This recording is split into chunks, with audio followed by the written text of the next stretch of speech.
नमस्कार साथियों, Bharat vision academy में आप सभी दोस्तों का स्वागत है। दोस्तों आज भी हम प्रेसिडेंट, आपको मैं पिछले वीडियो में पढ़ा रहा था, ठीक है। प्रेसिडेंट को आज कंटिन्यू रखते हैं। भारत का जो राष्ट्रपति, प्रेसिडेंट ऑफ इंडिया के बारे में पढ़ा रहे थे, ठीक है। तो देखिए, आज प्रेसिडेंट ऑफ इंडिया में एक टर्म है महाभियोग, ठीक है। राष्ट्रपति पर महाभियोग, इम्पीचमेंट बोला जाता है उसको, महाभियोग।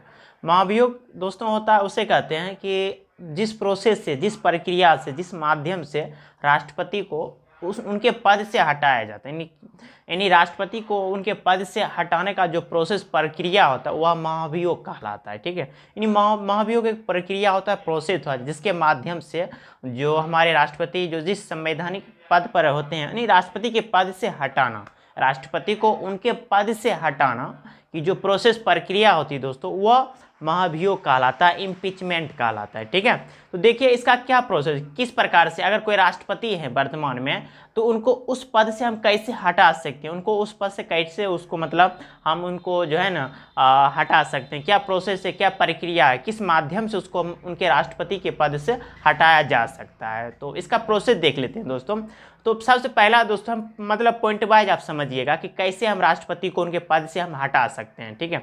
तो इसका होता है, जैसे अगर मान लीजिए राष्ट्रपति पर किसी प्रकार का आरोप है, जैसे मान लीजिए कि राष्ट्रपति पर भ्रष्टाचार का आरोप है, ठीक है, भ्रष्टाचार में राष्ट्रपति संलिप्त पाए गए हैं, या दोस्तों समझ लीजिए, या इस ऐसा भी हो सकता है कि जैसे संविधान का रक्षक होता है हमारा राष्ट्रपति, अगर संविधान का किसी प्रकार से कहीं ना कहीं उन्होंने अगर अतिक्रमण किया है, ठीक है, उन्होंने मतलब कि अवैध रूप से अगर मतलब संविधान के विरुद्ध उसने कुछ काम किया हो, ठीक है, या कुछ ऐसा मान लो इलीगल काम किया, अवैध मतलब अवैध रूप से किसी क्रियाकलाप में वो संलिप्त पाया गया हो, ठीक है, इलीगल कुछ काम वर्क किया हो, उनकी गतिविधि कुछ इलीगल से जुड़ा हुआ है, तो उस पर हम उस तरीके अगर उसे इलीगल रूप से पाया गया हो, तो हम उसे महाभियोग के प्रक्रिया से, महाभियोग की प्रोसेस से राष्ट्रपति को हम हटा सकते हैं, ठीक है।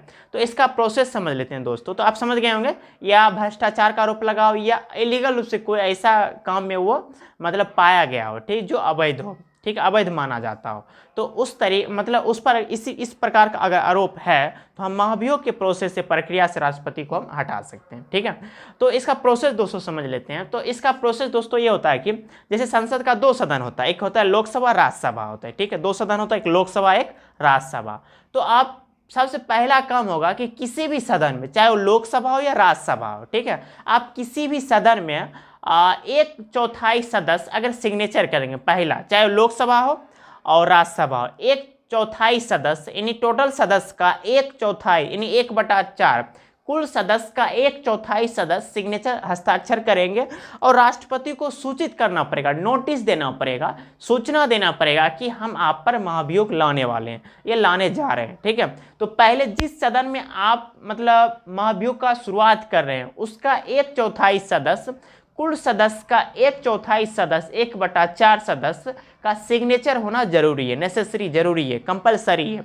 उसके बाद आपको 14 दिन पूर्व राष्ट्रपति को सूचना देने पड़ेगा, 14 दिन बिफोर, ठीक है, 14 डेज बिफोर आपको राष्ट्रपति को नोटिस देना पड़ेगा कि हम आप पर महाभियोग लाने वाले हैं या लाने जा रहे हैं, ठीक है। और जिस सदन में आप ला रहे हैं उसका कितना सदस्य का सिग्नेचर होना चाहिए, 1/4 सदस्य का, कुल सदस्य का 1/4 सदस्य का सिग्नेचर साइन होगा, और राष्ट्रपति को 14 दिन बिफोर आपको सूचना देना पड़ेगा कि हम नोटिस देना पड़ेगा कि हम आप पर महाभियोग लाने वाले हैं। तो ये पहला प्रोसेस हुआ।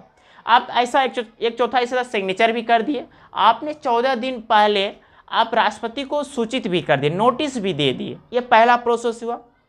दूसरा प्रोसेस दोस्तों होगा कि जिस सदन में आपने 1/4 सदस्य का सिग्नेचर किया, मतलब जिस सदन से महाभियोग का शुरुआत हुआ, जिस सदन ने 1/4 सदस्यों का सिग्नेचर के माध्यम से राष्ट्रपति को 14 दिन पहले बिफोर सूचित किया है, अब उसी सदन में 2/3 सदस्य के प्रस्ताव, महाभियोग का जो प्रस्ताव लाया जाएगा कि हम आप राष्ट्रपति पर महाभियोग का प्रस्ताव लाने वाले हैं, ठीक है।